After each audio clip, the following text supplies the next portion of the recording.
6:30 a.m. Sundial with Arthur Godfrey. Your host from 6:30 till 8:30 is the multi-talented radio personality Arthur Godfrey. Godfrey played a significant role in radio when he revolutionized radio advertising, but he's perhaps better known for his celebrated conflicts with station hierarchy. He broke off with NBC in late 1933, and a few weeks later was hired by WJSV. This began his CBS affiliation that would last nearly 40 years. This morning on Sundial, disc jockey Godfrey plays popular records, interspersed with local news, announcements, and his unique brand of humor. 8:30. Certified Magic Carpet. Questions and answers. Test yourself along with this morning's contestants, members of the Seroptimus Club of Businesswomen. The contestants receive a loaf of certified double-flavored bread. The winner wins $1. Hosted by John Charles Daly, who will later host the long-running television show What's My Line? 8:45. Bachelor's Children. The continuing story of Dr. Bob Graham, who, during the Great War, promised to care for his dying sergeant's 2 daughters. One daughter, Ruth Ann, eventually marries Dr. Bob. The other, Janet, marries his best friend. Bachelor's Children first aired September 28, 1936, and became an award-winning production for its realistic portrayal of American life. Today, join Dr. Bob and Ruth Ann, Janet, and Sam as they take a case to the legislature.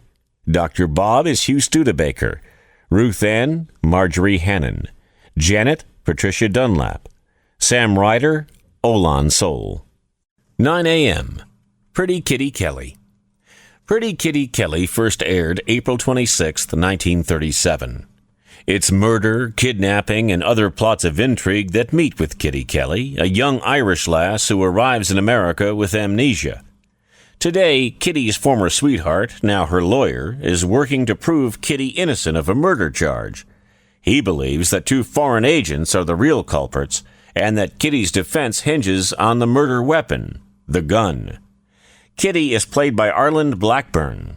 Michael Conway is Clayton Collier. Bunny is Helen Choate, and the Welbys are Dennis Hoey and Ethel Entropedy. 9:15. The story of Mert and Marge.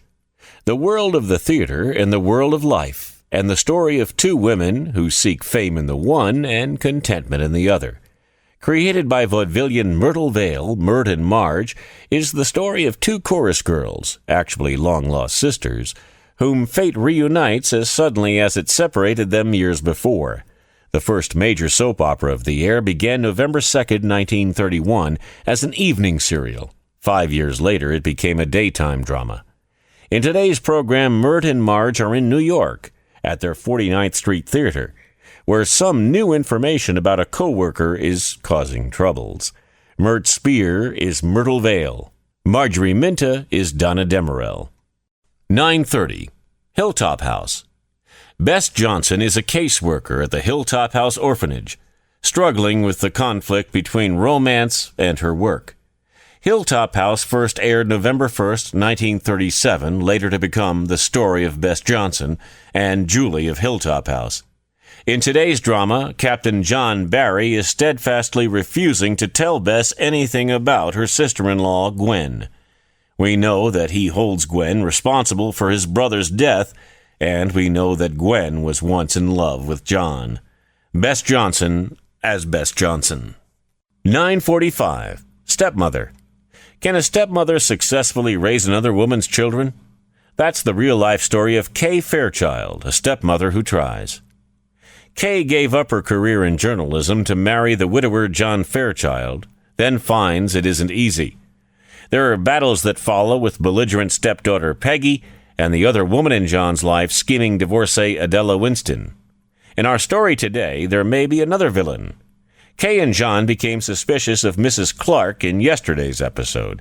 She seems to be using Anne for some diabolical purpose that will somehow ruin Kay and John. Stepmother first aired on CBS January 17, 1938. Kay is Sunda Love. John, Francis X. Bushman. Peggy, Peggy Wall. Bud Cornelius Peoples, and Adela is Cornelia Osgood. 10 a.m. Mary Lee Taylor. Make better food at lower cost with Mary Lee Taylor. Today's recipe is festive vanilla wafers with yellow cream filling made with pet milk. 10:15. Brenda Curtis. 1939 was the first year on CBS for Brenda Curtis and her family. In today's chapter of her thrilling life story, husband Jim fears his law office might close. Brenda considers an offer to return to the stage. Stacey Gordon returns from South America, and Gloria Bennett turns this information into a scheme of her own. Brenda Curtis is played by Vicky Vola, Jim Curtis by Hugh Marlowe. The mother-in-law is Agnes Moorehead, and also appearing are Helen Choate and Michael Fitzmaurice. 10:30. Big Sister. Ruth Evans is the big sister of Sue Evans and little Nettie Evans, a cripple who has been cured by Ruth's future husband, Dr. John Wayne. In this favorite soap that first aired September 14, 1936, John and Ruth face terrible tragedy after tragedy, with not one standard soap opera heartache omitted. Today we go back to the old goldsmith's shop, where John and Ruth have already seen some very mysterious things. Ruth Evans is played by Alice Frost. Dr. John Wayne is Martin Gable. Sue is Dorothy McGuire. And Nettie is Michael O'Day. 10:45. Aunt Jenny's True Life Stories. Aunt Jenny hosts this soap opera with a very different format. It's a new story each week told in 5 daily segments. The cast is constantly changing too, but the stories are all set in Littleton, where kitchen philosopher Aunt Jenny concludes with a cooking tip and a, quote, golden thought of the day, unquote. Beginning January 18, 1937, Aunt Jenny ran for almost 20 years. In this week's story, there's a love triangle. Molly Allen, newly married to Chris Johnson, is still in love with Bill Crawford and very unhappy. Aunt Jenny is Edith Spencer. 11 a.m. Jean Abbey. Women's Home Companion presents home economist Jean Abbey. Jean reports on what's new in the stores, and today's highlights are fall and winter fashions for the 1940 figure. 11:15 a.m. When a Girl Marries. The tender human story of young married life, dedicated to all of those who are in love, or those who can remember. Joan Field and Harry Davis, born on opposite sides of the tracks, encounter tremendous obstacles in their search for happiness together. This is a new program in 1939 that went on to become one of history's most successful daytime soaps, running 19 years. Today, Harry's secretary, Betty Davis, is showing signs of jealousy about Joan and Harry's upcoming marriage. Joan is Noel Mills. Harry is John Raby. 11:30. The Romance of Helen Trent. The real-life drama of Helen Trent, who, when life mocks her, breaks her hopes, clashes her against the rocks of despair, fights back bravely, successfully, to prove what so many women long to prove in their own lives, that because a woman is over 35 and more, romance in life need not be over, that the romance of youth can extend into middle life and even beyond. The program first aired July 24, 1933, and ran for 7,222 chapters. Today, Helen is in Hollywood, about to begin her involvement with Gil Whitney, that will last until the show's end in 1960. Helen Trent is Virginia Clark, Gil Whitney is Marvin Miller. 11:45. Our Gal Sunday. Our Gal Sunday first aired March 29, 1937. The story of an orphan girl named Sunday from the little town of Silver Creek, Colorado, who, in young womanhood, marries England's richest, most handsome lord, Lord Henry Brinthrope.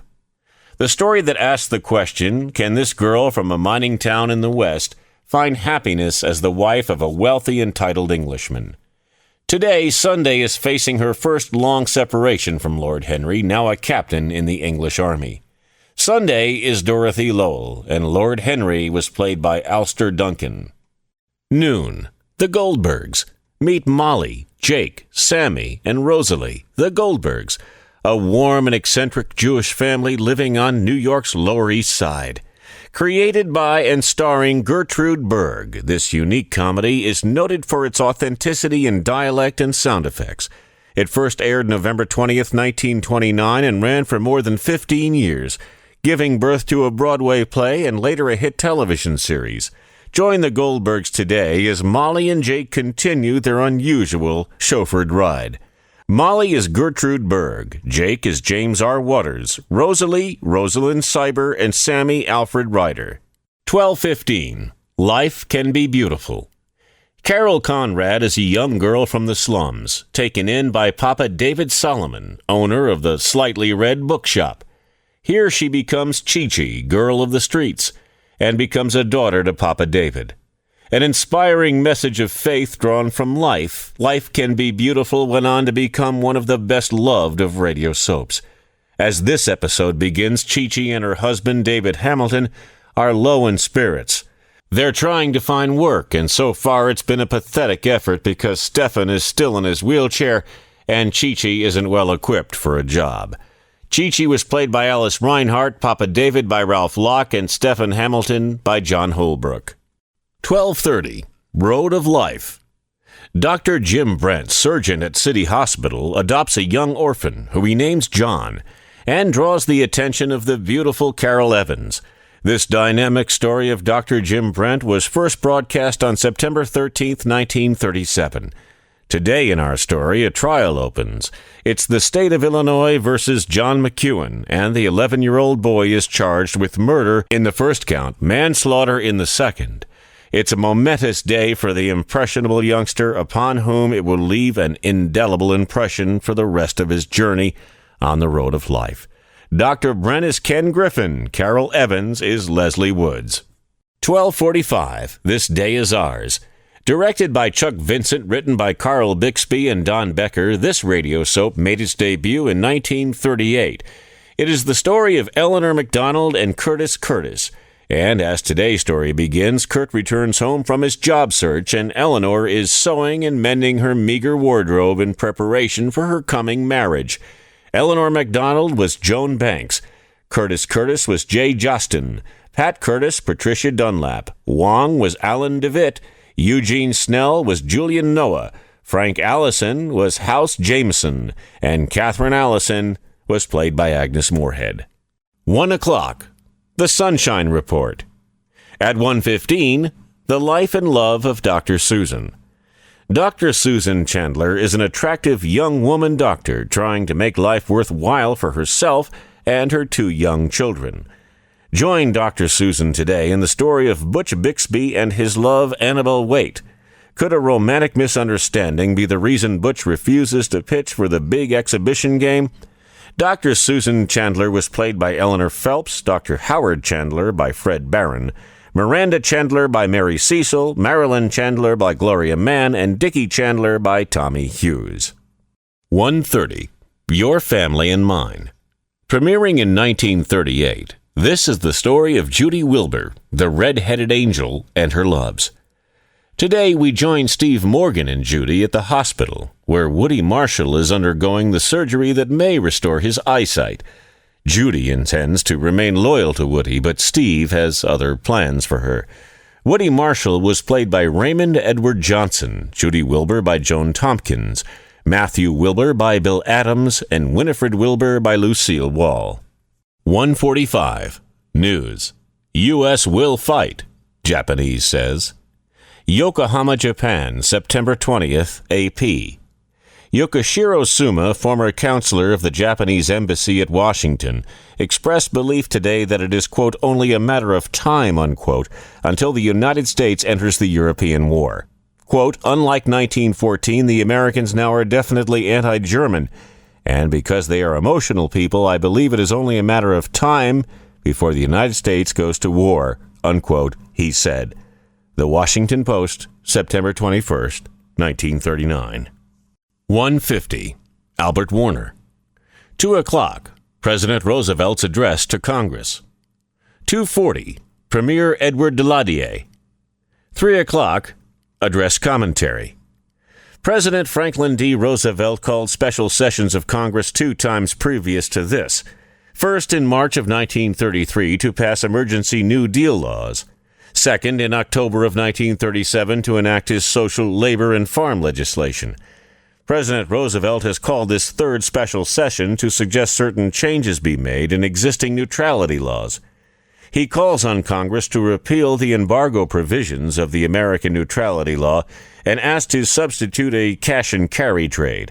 One of the finest speakers to lead this country, President Roosevelt makes a moving plea for the safety and integrity of the United States. 3:15. The Career of Alice Blair. The transcribed, true-to-life story of a lovely girl fighting for fame and happiness, facing the problems, the heartaches, and thrills on the ladder to success. The Career of Alice Blair was new to CBS in 1939. On this day, we hear one of the first episodes. Alice is at Mercury Studios as we join her, preparing for her screen test and withholding what she knows about the author of the script. Alice Blair was Martha Scott, also starring Joseph Cotten. 3:30. News. 3:42. Rhythm and Romance. 3:45. Scattergood Baines. Scattergood Baines is the town philosopher of Cold River, where he and his helper Hippocrates Hip Brown run a hardware store. Jimmy is Scattergood's adopted son. Ed Potts is the town mechanic. Clara Potts is the town activist, and Harvey Fox is the town villain. Based on the magazine stories by Clarence Buddington Kelland, it first aired February 22, 1937. Today, Scattergood feels he's making some progress in his efforts to rid Cold River of a gambler. Scattergood was played by Jess Pugh, Hip by John Hearn, Jimmy by Charles Grant, Ed Potts by Arnold Robertson, Clara Potts by Catherine McCune, and Harvey Fox by Boris Aplan. 4 o'clock. Baseball. Cleveland Indians at Washington Senators. Listen to play-by-play with baseball legend Walter Johnson. Johnson was the fifth player inducted into baseball's Hall of Fame, behind Ty Cobb, Babe Ruth, Honus Wagner, and Christy Mathewson. He had 413 wins, 532 complete games, and 3,499 strikeouts in his 21-year career pitching for the Senators. We join Washington and Cleveland for their final game of the season together at the bottom of the fourth inning. There is no score. 5:15. The World Dances. 5:30. News. 5:45. Sports News. 6 o'clock. Amos and Andy. This first great radio show, as many regard it, was first heard on March 19, 1928. There are no accurate ratings available from this time, but the immense popularity of the show was obvious. Streets would clear at 7 p.m. as everyone sat close to the radio at home. Movie theaters would even stop the film at airtime so that Amos and Andy could be piped in. It is estimated that at its peak, the number of Amos and Andy listeners exceeded 40 million every night. Charles Correll and Freeman Godson created Amos Jones and Andrew H. Brown of the Fresh Air Taxicab Company of America, Incorporated. They wrote scripts, played the parts of Amos and Andy, and introduced nearly 100 other characters to the show in its 25-year history. Tonight, find out what happens at the Bluebird School of Singing when Andy's recital is postponed. 6:15. The Parker Family. Don Becker was the creator and producer of this situation comedy that debuted in 1939. At the beginning of this evening's episode, Richard comes home from school early and overhears an intimate conversation between his mother and a strange man. Richard Parker was played by Michael O'Day, Mr. Parker, Jay Jostin, Mrs. Parker, Linda Carlin Reed, Nancy Parker was Mitzi Gould, Ellie was Pat Ryan, and Grandpa Parker was played by Roy Fant. 6:15. The Parker Family. Don Becker was the creator and producer of this situation comedy that debuted in 1939. At the beginning of this evening's episode, Richard comes home from school early and overhears an intimate conversation between his mother and a strange man. Richard Parker was played by Michael O'Day, Mr. Parker, Jay Jostin, Mrs. Parker, Linda Carlin Reed, Nancy Parker was Mitzi Gould, Ellie was Pat Ryan, and Grandpa Parker was played by Roy Fant. 6:30. Joe E. Brown. Comedian Joe E. Brown was sometimes featured in Texaco Star Theater's variety programs, as were many other stars of the day. But Brown was one of the few lucky enough to have his own weekly variety program besides.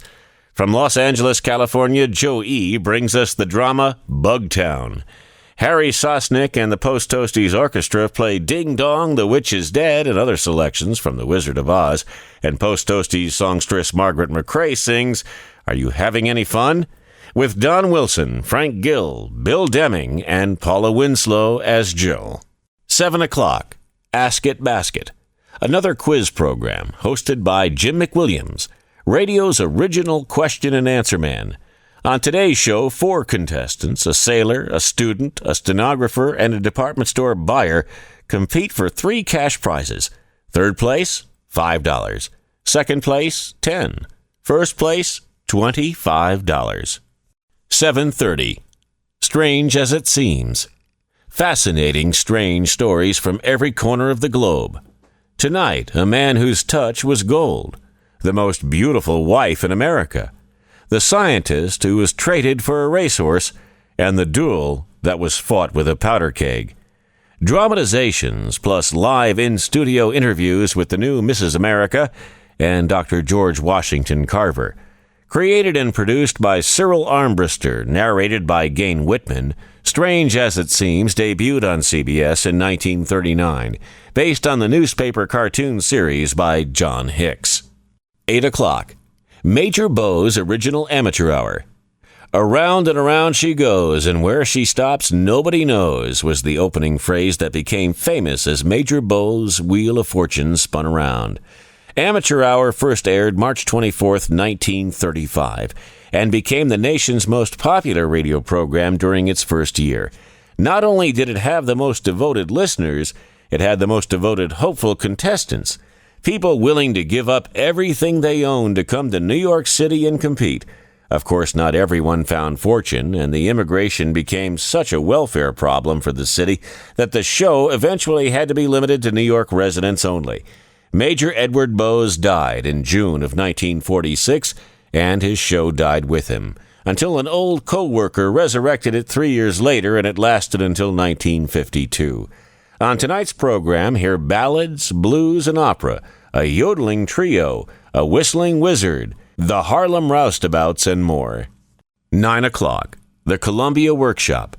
The Columbia Workshop began July 18, 1936, as an experimental theater, a place for innovations in sound effects and production, and a showcase for young writers and actors. Orson Welles, Archibald MacLeish, William Saroyan, Dorothy Parker, and Stephen Vincent Bennett were among the host of talents who contributed scripts. Tonight's program presents Now It's Summer by humorist playwright Arthur Kober. 9:30. Americans at Work. Producer Leon Levine has talked to barbers, models, police officers, secretaries, and tugboat captains on his interview program that debuted April 28, 1938. Levine told Look magazine on December 19, 1939, that there are 31,000 occupations he'd like to cover. Unfortunately, at that rate of 1 occupation per week, such a task would take about 600 years. Tonight, it's the auctioneer's night. Meet real estate auctioneer Joseph P. Day, who once sold an estate for $6 million.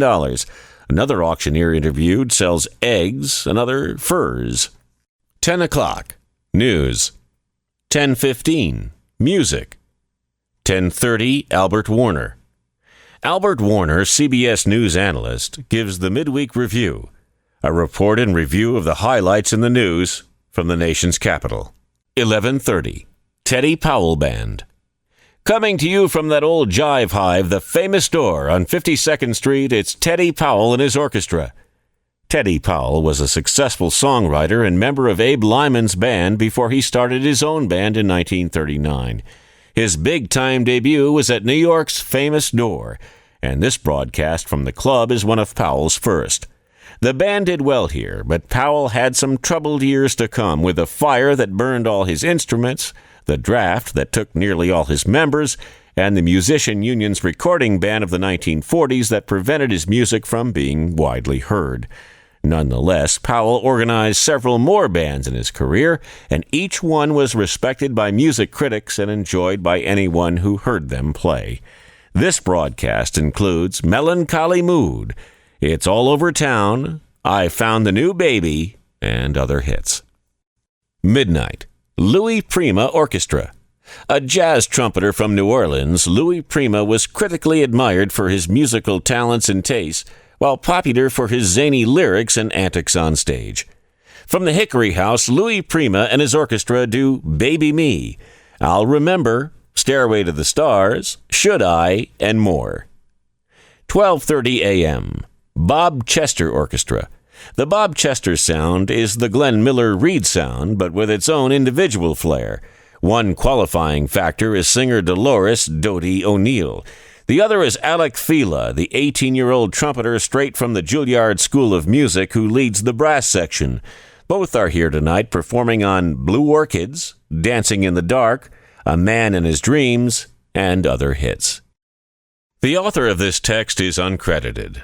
It is copyright 1987 by a company called Great Tapes of Minneapolis, Minnesota, if they indeed still exist. For the Old Time Radio Researchers, I'm Colin Campbell.